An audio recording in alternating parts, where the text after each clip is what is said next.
জানেন কি, বাঁকুড়ার শুশুনিয়া পাহাড়ে পাওয়া গেছে পশ্চিমবঙ্গের প্রাচীনতম শিলালিপি। এটি সংস্কৃত ভাষায় এবং ব্রাহ্মী লিপিতে খোদিত।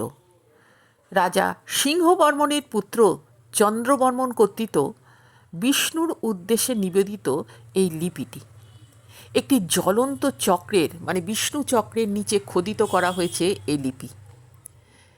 খ্রিস্টীয় চতুর্দশ শতাব্দীর লিপি, যা ওই অঞ্চলের প্রাচীন ইতিহাস ও চন্দ্রবর্মণের রাজত্বের প্রমাণ বহন করে। শুশুনিয়া পাহাড়ে প্রায় 200 মিটার ওপরে একটি বিশাল পাথরের দেওয়ালে এই লিপিটি খোদিত আছে। এছাড়াও এখানে প্রচুর প্রাচীন পাথরের হাতিয়ার এবং জীবজন্তুর জীবাশ্ম পাওয়া গেছে।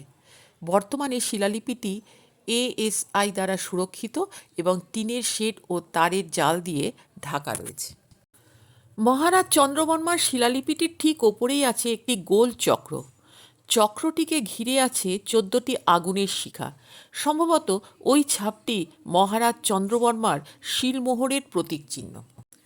এছাড়াও কিছু প্রমাণ পাওয়া যায়।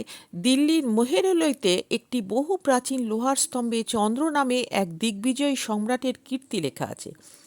এলাহাবাদের এক দুর্গের মধ্যে সম্রাট অশোকের এক শিলাস্তম্ভে চন্দ্রবর্মার উল্লেখ পাওয়া যায়। হরিসেন লিপিতে লেখা সংস্কৃত ভাষায় ওই অশোকের শিলাস্তম্ভে গুপ্ত সম্রাট সমুদ্রগুপ্তের প্রশস্তি পাওয়া গেছে। সমুদ্রগুপ্তের সভাকবি হরিসেন লিখেছেন যে সমুদ্রগুপ্ত চন্দ্রবর্মা নামক এক জনৈক আর্যাবতী রাজাকে যুদ্ধে হারান।